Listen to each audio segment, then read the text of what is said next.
20 दिसंबर को delimitation commission ने associate members के साथ मीटिंग बुलाई हुई है कि असेंबली सीट्स की हदबंदी के बारे में फ़ैसला लेना है और हम ये कहना चाहते हैं कि जम्मू संभाग की सीटें ज़्यादा बनती हैं, लेकिन कम से कम हम कहते हैं कि 45 सीटें मिलनी चाहिए, यानी कि बराबर की सीटें तो जम्मू को मिलनी चाहिए। डिलिमिटेशन करने के लिए जो फैक्टर्स हैं उनमें पॉपुलेशन है, जोग्राफिकल एरिया है, नेचर ऑफ टेरेन है, फैसिलिटीज़ ऑफ कम्युनिकेशन है। पॉपुलेशन अगर कश्मीर के हक़ में है तो जोग्राफिकल एरिया और दूसरे फैक्टर्स जो हैं वो जम्मू के हक़ में जाते हैं।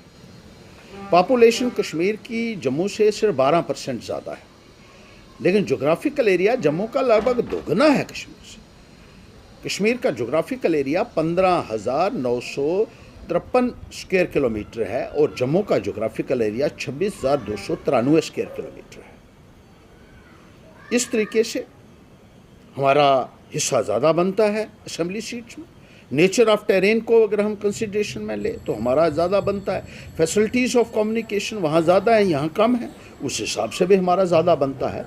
लेकिन हम ये कहते हैं कि कम से कम बराबर की सीटें जो हैं वो जम्मू को मिलनी चाहिए और इसमें भारतीय जनता पार्टी को ये सुनिश्चित करना होगा कि वो इस संदर्भ में आवाज़ उठाएं और हमें अपना हिस्सा दें।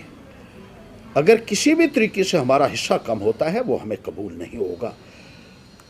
कश्मीर में average size of assembly constituency जो है वो 346 स्क्वायर किलोमीटर है और जम्मू में average size of assembly constituency 710 square kilometre है। कितना बड़ा अंतर है, इस अंतर को पाटना होगा।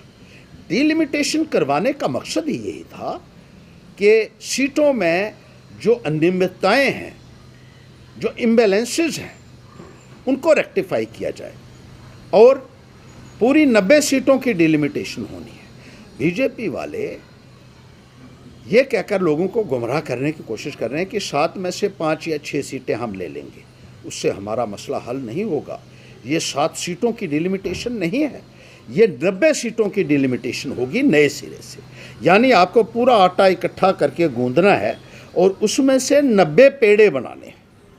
ये 7 पेड़े नहीं बनाने हैं आपने, जो देसी भाषा में अगर हम बात करें तो, और वो पेड़े बराबर के होने चाहिए, हर एक चीज़ को मद्देनज़र रखते हुए होने चाहिए और इस हिसाब से हमारी सीटें जो है वो 45 से ज़्यादा बनती हैं। और इस तरफ भारतीय जनता पार्टी की भी हम तवज्जो दिलाना चाहते हैं, जो एसोसिएट मेंबर्स हैं उनकी, और डिलिमिटेशन कमीशन की भी तवज्जो, और साथ ही साथ ये कहना चाहते हैं कि डिलिमिटेशन की प्रक्रिया जल्द से जल्द संपन्न होनी चाहिए। आपने 2 साल लगा दिए हैं और इसमें कोई भी आज तक प्रोग्रेस नज़र नहीं आ रही है। ये फौरी तौर पर डिलिमिटेशन की रिपोर्ट जारी की जानी चाहिए। इस मीटिंग के बाद इसको पब्लिक डोमेन में डाला जाना चाहिए और उसके बाद जल्द से जल्द चुनाव जो है होने चाहिए, ताकि लोगों को एक चुनी हुई सरकार मिल सके। जो बाबू राज है उससे लोग ऊब चुके हैं, थक चुके हैं। ये बाबू लोग जो बाहर से आए हुए हैं, इनका लोगों के साथ कोई रास्ता नहीं है, लोगों की कोई सुनवाई नहीं हो रही है। लोगों को अनगिनत समस्याओं का सामना करना पड़ रहा है। बिजली की समस्या, पानी की समस्या, सड़क की, स्कूल की समस्या, राशन की समस्या, अनगिनत दिक्कतें लोगों को आज की तारीख में आ रही हैं। पूछने वाला कोई नहीं, सुनने वाला कोई नहीं है। इसलिए अगर लोगों के चुने हुए नुमाइंदे होते हैं तो लोग उन तक पहुंच सकते हैं, अपनी बात सुना सकते हैं, अपना रोना तो कम से कम उनके सामने रो सकते हैं और उनकी समस्याओं का कहीं ना कहीं निपटारा होता है। लेकिन इस तरीके से जो बाहर से आए हुए ब्यूरोक्रेट्स हैं, बाहर से आए हुए जो ऑफिसर्स हैं, उनको जम्मू कश्मीर के अवाम के लोगों की समस्याओं की जो है वो जानकारी ही नहीं है और ना ही वो न्याय कर पा रहे हैं, जिसकी वजह से लोगों के अंदर एक मायूसी है, एक निराशा है। और इसलिए हम ये कहना चाहते हैं कि जल्द से जल्द डिलिमिटेशन पूरी हो और जम्मू प्रांत को उसका ड्यू शेयर मिलना चाहिए। ये पैगाम हम डिलिमिटेशन कमीशन को और भारतीय जनता पार्टी को नुमाइंदों को यहाँ से देना चाहते हैं।